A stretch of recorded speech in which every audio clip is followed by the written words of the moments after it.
Guys, क्या आपने कभी ऐसा सोचा है कि 1 किलो वज़न अगर आपका बढ़ जाए तो आपके सोराइसिस के पैचेस बढ़ सकते हैं, या अगर आप वो 1 किलो वज़न कम कर लेते तो क्या आपका सोराइसिस की जो लक्षण हैं वो कम हो सकते हैं?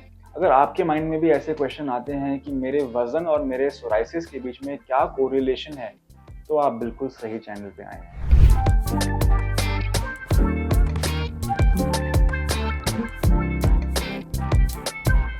क्या आप जानते हैं कि हमारे शरीर में जो फैट होता है उसको हम मेडिकल भाषा में एडिपोज टिश्यू कहते हैं। इस एडिपोज टिश्यू या फैट के टिश्यू के अंदर जो हार्मोन निकलते हैं खून के अंदर, उनको हम साइटोकाइन कहते हैं। ये साइटोकाइन क्या करते हैं, इसके अंदर कुछ ना कुछ इन्फ्लेमेशन पैदा करने वाले हार्मोन भी होते हैं जो जब हमारे खून में ट्रैवल करते हैं तो ये इन्फ्लेमेशन पैदा कर सकते हैं। और सोराइसिस क्या है? सोराइसिस एक इन्फ्लेमेशन वाली कंडीशन ही तो है, सोराइसिस एक इन्फ्लेमेटरी कंडीशन ही तो है, तभी तो हमारे सोराइसिस के पैचेस पे लाली होती है, लाल रंग के पैचेस होते हैं, उभरे हुए होते हैं, जख्म होता है, खुजली होती है, बहुत ज़्यादा पपड़ी गिरती है। ये सारे साइंस हैं इन्फ्लेमेशन के।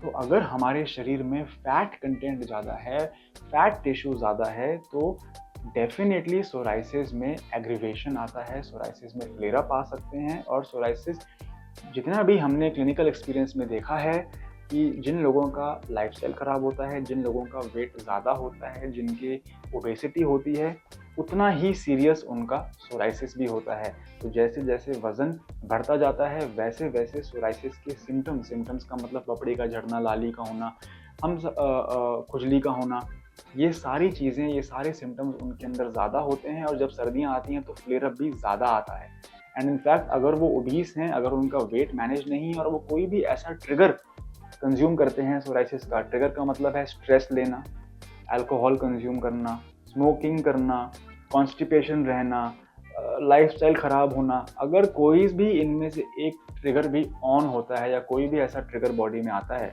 तो जिन लोगों का वज़न कंट्रोल में नहीं होता उनके अंदर सोराइसिस का जो फ्लेयर अप आता है वो ज़्यादा स्ट्रॉन्ग आता है कंपेयर टू उन लोगों के जो लीन होते हैं। ये बुक्स में भी मेंशन्ड है, इसके ऊपर मेडिकल स्टडीज़ भी हुई हैं बहुत सारी, एंड इनफैक्ट ये क्लिनिकल एक्सपीरियंस भी है सभी डॉक्टर्स का देश दुनिया में कि there is a direct correlation between the weight and the symptoms of psoriasis. आगे चल के मैं बात करूंगा कि आखिर ऐसा क्या हो रहा है हमारे शरीर के अंदर जिससे कि ये बीमारी सोराइसिस बढ़ रही है, और क्यों इस चीज़ को, वेट को मैनेज करना ज़रूरी है सिम्टम्स के लिए भी और ट्रीटमेंट के लिए भी। पर उससे पहले अगर आपको मेरे द्वारा दी गई इन्फॉर्मेशन पसंद आ रही है तो मैं रिक्वेस्ट करूंगा आप वीडियो को ज़रूर लाइक कीजिए। कमेंट सेक्शन में बताएं अगर आप मेरी बात से सहमत हैं कि हाँ, जब हमने वज़न कम किया तो हमें नोटिस किया कि हमारे सोराइसिस में आराम है।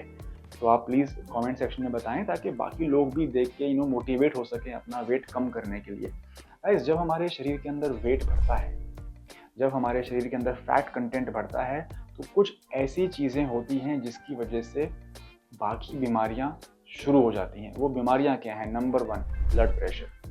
जैसे जैसे हमारे शरीर के अंदर फैट बढ़ता है तो हमारे कोलेस्ट्रॉल का जो संतुलन है वो बिगड़ जाता है। देखिए, हमारे शरीर में 2 तरह के कोलेस्ट्रॉल होते हैं, LDL cholesterol and HDL cholesterol.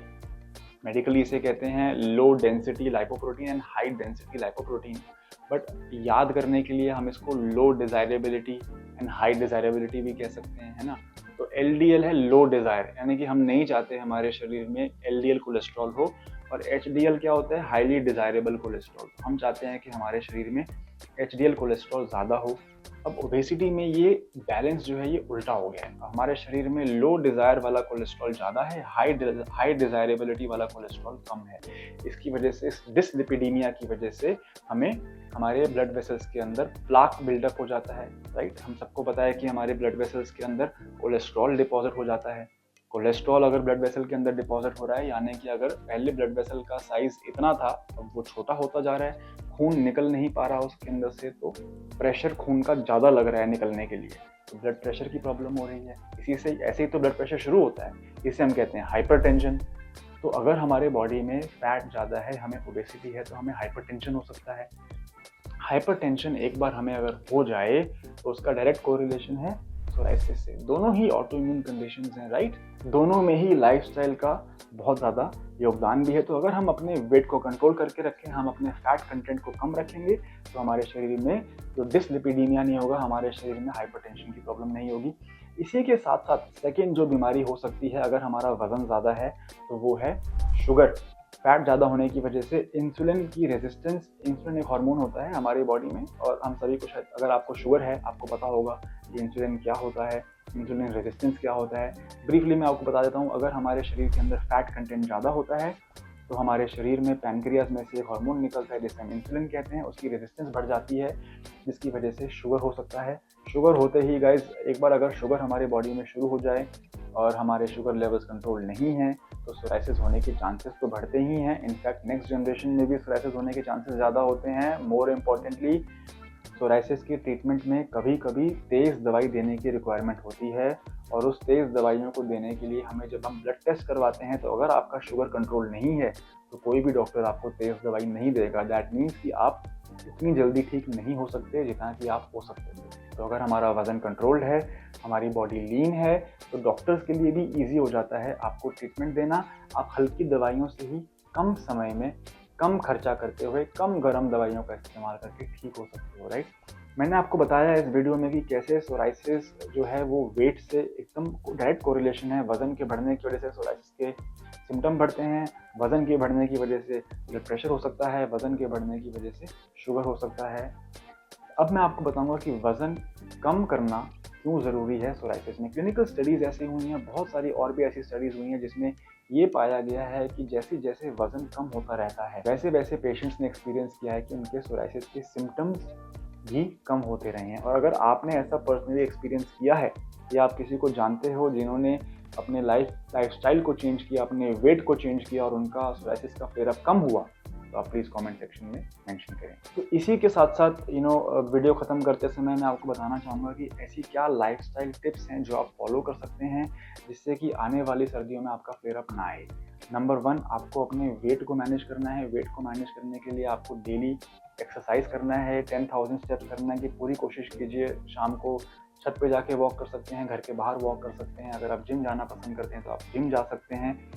अपने वेट को कंट्रोल करने के साथ साथ, एक्सरसाइज के साथ साथ अपने डाइट पे पूरा ध्यान दीजिए, राइट। रिफाइंड शुगर ना खाएं, अल्कोहल ना कंज्यूम करें, स्मोक बिल्कुल भी नहीं करना है आपको, सैचुरेटेड फैट यानी कि प्रोसेस्ड फूड नहीं खाना है, जंक फूड से आपको दूर रहना है, ऑयली चीज़ें आपको कंज्यूम नहीं करनी है। इन चीज़ों का अगर हम ध्यान रखेंगे तो हमारा वेट मैनेज रहेगा। वेट मैनेज रहेगा तो हमारे सोराइसिस के फ्लेयर अप भी नहीं आएगा और सोराइसिस के सिम्टम्स में भी हमें कमी महसूस होगी। गाइस, ये थी आज की वीडियो।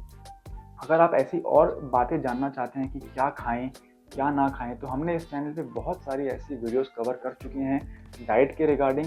वो आप देख सकते हैं स्क्रीन पे कि कितनी सारी डाइट के बारे में हम वीडियोस बना चुके हैं। आप इस वीडियो के बाद चैनल पे जाके वो सेक्शन भी एक्सप्लोर कर सकते हैं। और अब एक नई वीडियो मैं रिलीज़ की थी रिसेंटली जिसमें सोराइसिस डाइट चार्ट मैंने दिया था। मैंने डिटेल में डाइसेक्ट कर दिया था एलोपैथी और आयुर्वेद के एंगल से कि क्या चीज़ खानी चाहिए, क्यों खानी चाहिए, कितनी मात्रा में खानी चाहिए, कब खाना चाहिए, वो सारी चीज़ मैं एक वीडियो रिलीज़ कर चुका हूँ। आप चाहें तो मैं उस वीडियो का लिंक डिस्क्रिप्शन बॉक्स में भी डाल दूंगा। ऐसे ये थी आज की वीडियो। उम्मीद करता हूँ आपको मेरे द्वारा दी गई इन्फॉर्मेशन पसंद आए। प्लीज़ आप इस वीडियो को लाइक कीजिए एंड कमेंट सेक्शन में कोई भी आपका क्वेश्चन आता है डाइट के रिगार्डिंग तो आप प्लीज़ हमें बताइए।